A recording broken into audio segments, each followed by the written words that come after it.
Amos, it's great to have you in Abu Dhabi. Thanks for joining me. It's great to always be with you, especially here in UAE. Walk me through how you see the current administration in Lebanon. Are they getting it right? I think first of all, I think it's a great improvement. I think that we have a president, we have a new prime minister who is really committed to the reform agenda. I think we're in a really tough spot because we had the ceasefire, which is still holding, but it has a lot of stress on it. And I think that the Trump administration came in with both its envoys to Lebanon, Ambassador Tom Barak and Morgan Ortagus, and trying to move things along, which I think is the right, to show the focus on moving it along. But there are two parties here, Israel and Lebanon. There's so much potential for what could actually happen based on the regional dynamics. The president of Lebanon is openly talking about wanting to have a new kind of relationship with Israel. That is remarkable. It's remarkable. And if you just said that 2 years ago, it would be impossible to imagine. But that offer is not being taken up at the moment. And so Israel was supposed to withdraw as the Lebanese armed forces take over positions. They're still in 5 positions there. I think what needs to happen is Israel needs to understand that the muscular approach and the more pressure sometimes gets to a point of diminishing returns and counterproductive. And they're there. And I think we're nearing there right now. The narrative in Lebanon changed so dramatically since the ceasefire, which is, why do we need Hezbollah choking Lebanon? Why do we need this parasite that is called Hezbollah on our state? We want to improve the state and we want to get things better. We don't want to go back to war. And so the threat was no longer Israel. The threat was Hezbollah. But with the continued attacks and not giving the government even a little bit of an inch. Time to breathe. And let's withdraw some of our forces and let the Lebanese armed forces take hold. Mm-hmm. And you can't blame them for not doing things when you're not giving them the opportunity to do it. Mm. And so I think I would encourage both sides to figure out, okay, how do we not slide back into conflict and threatening rhetoric, which is how we started this whole thing, and rather think about how do we move to the land boundary and define a border. We did it with the maritime border. We can do it with the land boundary. Then we can have a non-aggression pact, because then we say, okay, we have a border. We don't need to be enemies anymore. And from there, you can move it step by step into a much better place for both countries. I hope we get there. This is the first time that I'm really worried about where we are. When you hear the special envoy, Tom Barak, saying that Lebanon is a failed state, is that a mistake in your mind? Look, I was the envoy. I don't want to second guess what other people do. But is it helpful? Look, Lebanon has enormous economic trouble and challenges. And I think that ending the war is only one step. And yes, we're focused on disarming Hezbollah, but instead of looking at what they're not doing right, I think we as the international community have a responsibility to come and say, after the 2006 war, the rebuilding was Hezbollah and Iran. And if you don't want them to do it, we have to come in as the international community with real money and a real approach to reconstruction. And we're paying a lot of attention to reconstruction in Gaza and putting all these conferences together, and everybody's talking about it. But we need to do it for Lebanon too. We need to show the people in the South that the international community doesn't only show up when there's bombings, that we also show up to rebuild the farms, to rebuild the roads, to rebuild electricity. Otherwise, there's a vacuum, and vacuums are never filled in the Middle East by good people. Yeah. So I think that's what we should focus on at the moment. Do you think that the Hezbollah narrative, in that they're still on the back foot, is that the right one?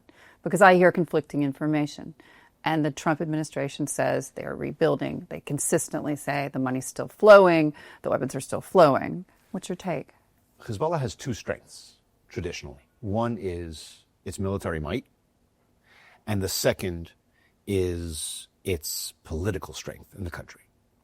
They are politically at the weakest moment that they've been, maybe not as weak as they were 6 months ago, but they're weak. The country doesn't want them. Militarily, they are, the way I would define it is, they're too weak to fight Israel, but they're strong enough to fight Lebanon. So I agree with the position of a gradual disarming of Hezbollah. The government took a vote in Lebanon to disarm Hezbollah. That is unbelievable. That's a great moment. Now we have to implement it. But don't put the kind of pressure on the system that breaks it and leads us to a civil war, but put the kind of pressure that says, okay, what's a reasonable timeline of expectations? How do we say, wait, Hezbollah, you committed under the ceasefire to have no presence and heavy weapons south of the Litani region. Okay, let's implement that. Long-range missiles, why do they have them? They don't need them. Let's do that. Then let's go on to medium range. But let's not say that in the next 6-8 months, we're going to do a complete disarming. I don't know where we've done that outside of the FARC in Colombia. There's not much. You don't see it as realistic. Let's be realistic of what we can achieve. The best way to combat them is not to focus singularly on the disarming of Hezbollah, but to do it in a dual track of, yes, disarm Hezbollah, but use the weakening of their position in the government and the country to also build out the economy, to bring in investment, to support the Lebanese armed forces with having the international community come in with better weapons, better training, better vehicles, better salaries. Yeah. And encourage a rebuilding of society. When Lebanon is prosperous, Hezbollah is weak, and its other proxies. When they're poor, they come in and say, with very little money, their dollar goes very far. Yeah. So I don't think they have a lot more money because Iran is kind of broke, but the dollar goes far in Lebanon, especially when the economy is depressed. So I say the same message that I say to the Lebanese government, I would say to the Israeli government. If you push them and more bombings and more violence and more pressure, then there's no investment and there's no prosperity and Hezbollah strengthens. And then you're just playing the same cycle of the last 40 years. Yeah. And you're squandering a moment here of the ceasefire in Gaza, talk about normalization in the region. You have so much going for them at the moment. Don't squander it in Lebanon. Switching gears, we heard a lot of conversation today about we are in an energy arms race. Do you see that to be the case? I think you mean with China. I think we're in a place where we're in a competition that you have every few generations about who's going to control the next several generations. And we're in that moment now. It happened after World War II. It happened, I think, at the collapse of the Soviet Union, where in the 1990s, or 1993 to 2000, was really set up the United States for the new era, because we had the tech boom in Silicon Valley that didn't exist in 1990, but was huge by the time it was 2000. The Dayton Accords were America's sort of presence in the world. So we had a moment in time that defined America for the next 30 years. I think we're there now. Who will dominate the rulemaking and the world order when it comes to not just the AI frontier chips and AI, but how do we organize ourselves around it? What are the rules of the road for the use of AI and for the investment? That's I don't like to put it into military terms. I prefer this is straight up competition. The Chinese are using all the leverages they have, critical minerals and all the other things that they can control, and the United States is trying to do the same thing. Our capital markets are the secret sauce of the United States. They always have been. We have a free market that enables innovation. That has also been our secret sauce. And I think that usually wins. So now you have the rest of the world has to organize based on these two polars.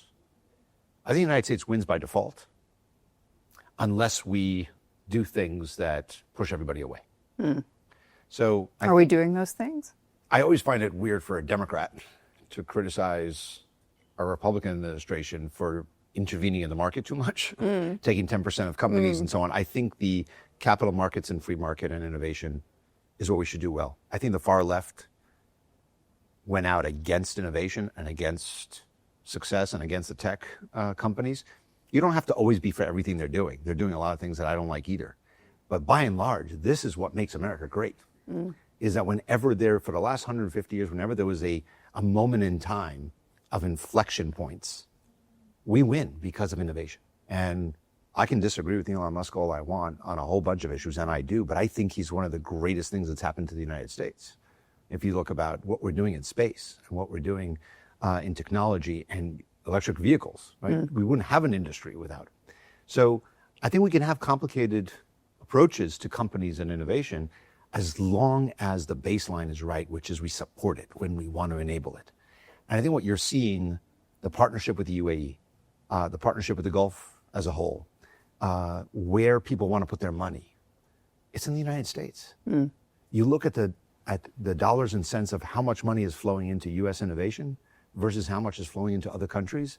It's not even a close call. This is probably the most lopsided it's ever been. Of everything is flowing into the United States. And so I think that's a good thing for the United States.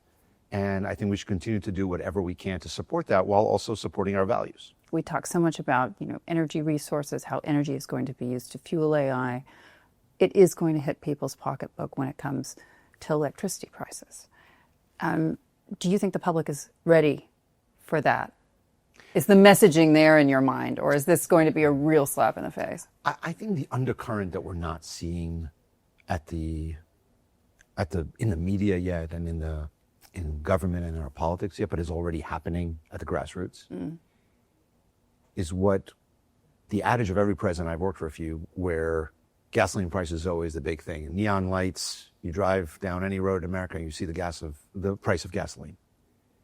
I think that's going to start becoming the price of electricity, where people say, wait a minute, we're building all these announcements about data centers. Why is there a tariff increase on my electricity bills? Now, they don't see it every day when they're driving. They see it at the end of the month, but the bill is starting to go up. Yeah. So I think what has to happen is the tech companies and the investors, and now I left government, I'm more on the investor side. We have to be sensitive to that because data centers are large, they're loud, and they're very power hungry. Yeah. Where we can turn this all into an advantage is our grid is old.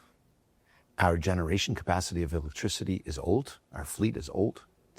So if this now has all these technology companies are going to fuel a massive investment that is non-governmental, so coming from the private sector, and investing into building new power plants, new transmission lines that are modernized and efficient. Infrastructure development. That is a jobs. That's a good thing. Yeah. And it's the backbone of the next 100 years. We have one of our challenges that a lot of our infrastructure is aging. Yes. Because our golden era infrastructure was the 1930s. Yes. Right? So I think that's a good thing, but we have to do it in a way that we're not saying that part of the economy gets supply of reliable electricity and everybody else has to pay for it. Yeah. I think they should pay for it, and the money's there. Yeah. So how do we figure that out? The companies should pay for it. The companies should pay for the increase of the infrastructure because they're going to make the profit off of it. Yeah. And therefore, the people and communities that live nearby should not have an increase in electricity prices. So there has to be some kind of conversation that we haven't had to have in dozens of years about how to manage the cost of electricity not falling to local communities. Yeah. And I think we haven't figured it out yet. And I think that both the industry and the government need to figure that out. How do you see, it is messaging. A large part of this, obviously, is messaging. How do you see this impacting the midterms? So we'll see how, it will depend on how things develop over the next few months. In other words, we've seen a few utilities and private power generation companies announcing hikes of electricity prices. What I want to see is how many people running for office, and I see it now in both parties, at the very local level, county, city, state, running and saying, I'm not going to allow data centers, or I'm not going to allow electricity prices. Now in the private sector where I'm investing into this sector, I think my call to my colleagues and to people in the companies is to be very attuned to it, because this is one of those things where if you see it in the midterms, it's too late.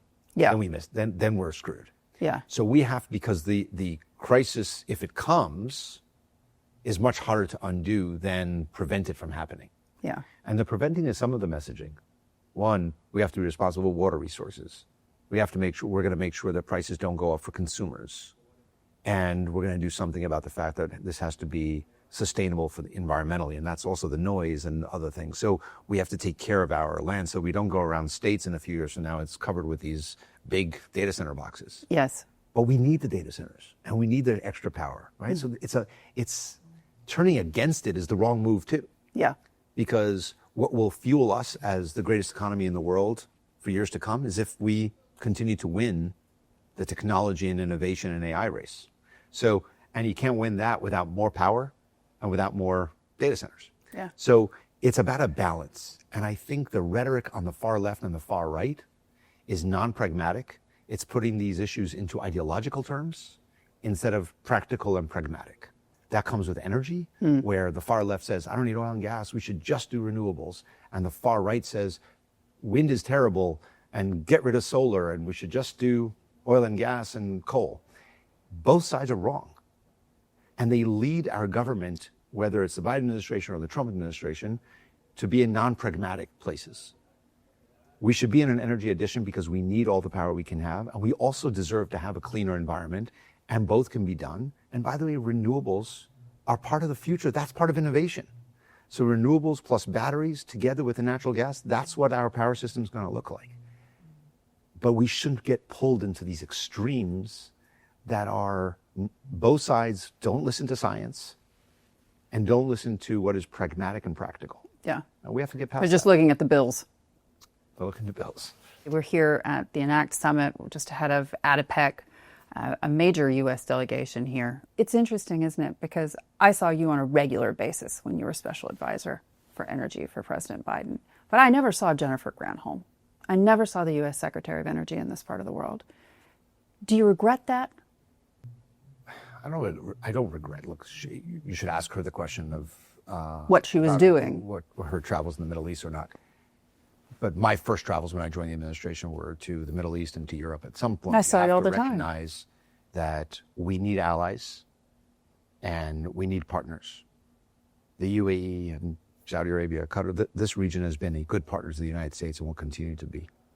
That doesn't mean that we have to agree on everything. In fact, we often disagreed. They want higher prices sometimes. We want lower prices. We have disagreements, but that's okay. That's what partners do.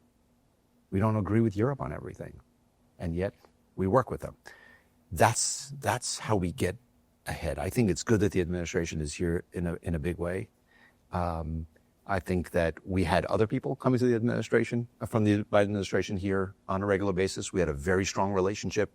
We built the foundations of the G42 and Microsoft deal that was here. We got the first deal on chips to come to UAE, build out data centers in Saudi Arabia. I think those are all, President Biden went to Saudi Arabia as well, and it was controversial at the time, but a right move, I believe. So I think that He went finally. I went the summer of 2022, I think. So I think it was less than halfway through the administration, and spent a couple of days there with both the Crown Prince and had a GCC summit. And we had a very strong relationship historically as a country, and I don't think that we should make it political. I think that we have some disagreements, and if we raise them and address them directly and say what our concerns are, whether it's about AI or chips or defense or energy, my experience has been in UAE and Saudis that when I raise the issues directly with the leadership, with my counterparts, and you have a good relationship, they either explain it or they address it every time. If we don't talk and don't communicate and just stew in our criticism, then it doesn't go very well. Mm-hmm. And so I think that it's good for any administration to send their people here, I think regularly, to have a strong relationship. It benefits. I don't think that we should have a good relationship because it's good for UAE. I think we should have a good relationship because it's good for the United States. UAE has a very, very diverse relationship. You know, they were very strong strategic relationship with the United States, of course, and business relationships with the United States. But at the same time, they are a crossroads. They are, taking investment from China. They're working with Russia in other areas. In your mind, is that good or bad for the United States? I think we should have a partnership with UAE that recognize that they are not the United States. They have their own interests. And we should discuss our interests. And they should have a relationship with whoever they feel they need to. In certain areas, we can have the right to come and say, listen, just like in anything, on this issue, it's binary. Us or on them. this issue, it's us or them. On other issues, do what you want. Yeah. And the us or them doesn't mean I'm your enemy if you choose them. It's just I can't work with you. That's the same in the private sector. In certain areas, on this, if I sell you my technology, we have an agreement that you can't share my technology with anybody else. Yeah. Why? Because they're my competitors. Not because China's my enemy, but because they're my competitor. So if you want to work with me, great. I want to work with you. So tell me. But we have to accept that you can't do that on every issue. I don't think we should be dictating or expecting some kind of loyalty oaths. Yeah. We should have a partnership that recognizes that other countries have interests. And they're not identical to ours, but they should be compatible with ours. Yeah. And if you're compatible with my overall view of the world, we should work together. And if we're not compatible, then we're not going to work together. And it's as simple as that. It's not personal. Amos, it's great to have you. Thanks so much for joining me. It's great to be with you.